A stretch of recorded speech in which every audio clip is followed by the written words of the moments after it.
मेरे YouTube channel astronaut पर आपका स्वागत है। नमस्कार, मैं हूं नरेश कुमार। सबसे पहले उन दर्शकों का धन्यवाद जिन्होंने पेज को सब्सक्राइब किया है, पेज के वीडियोस को शेयर कर रहे हैं, लाइक कर रहे हैं और कमेंट बॉक्स में हमें अपनी राय भी भेज रहे हैं।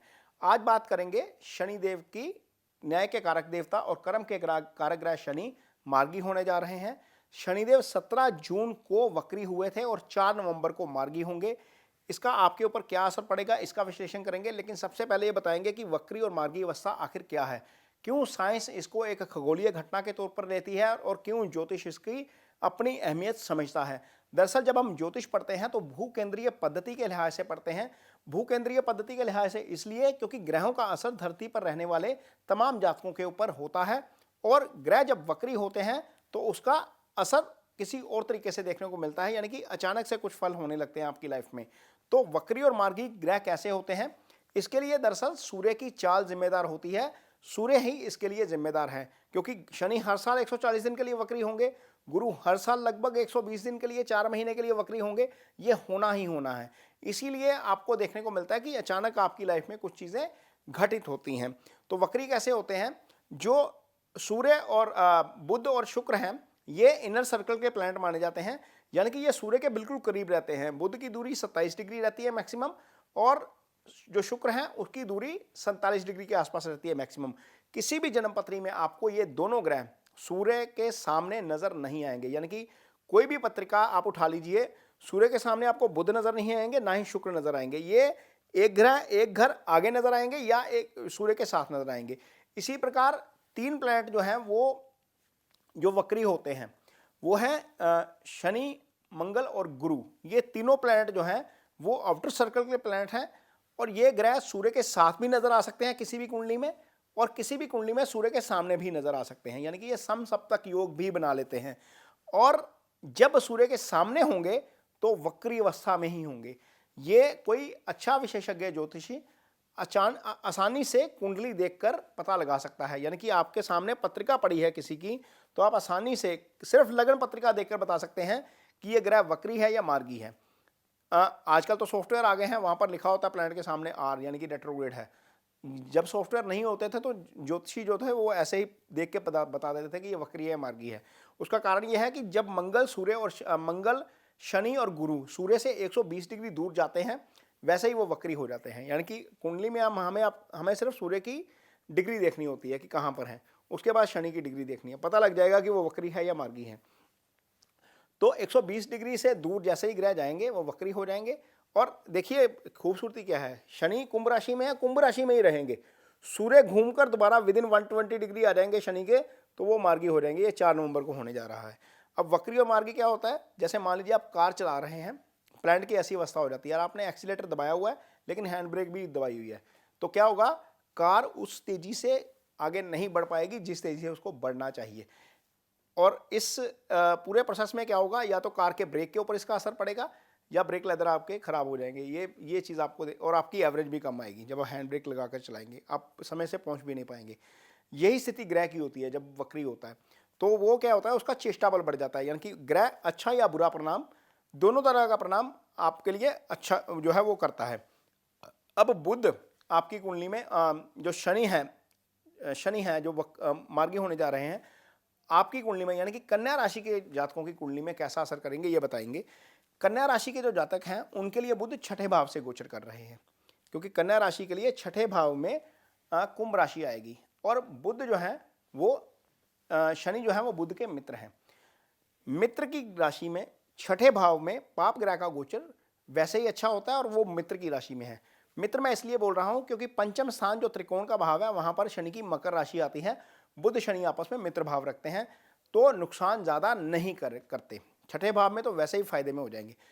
और यदि आपकी कुंडली में शनि की महादशा चल रही है या अंतर्दशा चल रही है, अंतर्दशा भी आती है तो कम से कम 3 साल की आती है, तो आपको निश्चित तौर पर इसका फायदा होगा, क्योंकि शनि शुभ गोचर में है। अब कहाँ फायदा होगा? शनि सबसे पहले काम करेंगे पंचम भाव के फल करेंगे। जो 2 भाव हैं उनके तो फल करेंगे, बाकी एक डिपेंड करता है कि आपकी कुंडली में किस भाव में पड़े हैं, उस भाव के भी फल करते हैं। यदि 8वें और 12वें में है तो नुकसान भी हो सकता है, लेकिन यदि इन 2 भावों के अलावा किसी भी भाव में है तो आपको उसके अच्छे परिणाम ही देखने को मिलेंगे, आप देखेंगे। और शनि गोचर में आए हैं पंचम भाव इजी गेंस का भाव होता है, उसके फल करेंगे। पंचम भाव संतान भाव होता है, यदि घर में संतान नहीं है, प्रेगनेंसी नहीं है और प्लान कर रहे हैं और प्रेगनेंसी हो नहीं रही, तो वहाँ पर हो सकता है कि आपको घर में संतान सुख देखने को मिले।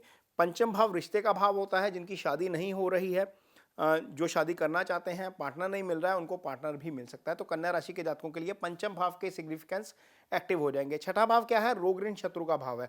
शनि यहाँ पर खुद आ गए, खुद आकर यहाँ पर इस भाव को मजबूत कर दिया, शुभ गोचर में आ गए। और शनि जिस भाव में आते हैं उस भाव को मजबूत कर देते हैं। जहाँ पर शनि की दृष्टि जाती है वो भाव थोड़ा सा स्लो हो जाता है, यानी कि उसके रिजल्ट थोड़े से स्लो हो जाते हैं। अब यदि आपके ऊपर किसी तरह का कोई कर्जा है, कोई डेट ले रखा है, उतर नहीं रहा है, अब शनि शुभ गोचर में है, शनि ही कर्ज के कारक ग्रह भी हैं, जिस भाव में बैठे हैं वो भाव भी कर्ज का है, तो वहां पर हो सकता है कि धीरे धीरे आपको उससे मुक्ति मिलनी शुरू हो जाए। कन्या राशि के जातकों के लिए शनि के शुभ गोचर का ये पहला परिणाम देखने को मिलेगा। यदि आपके ऊपर कोई मुकदमा चल रहा है, क्योंकि ये रोग ऋण शत्रु का भाव है, हो सकता है कि आपका वो मुकदमा आपके फेवर में जाना शुरू हो जाए, इससे आपको उसका अच्छा रिजल्ट मिलेगा।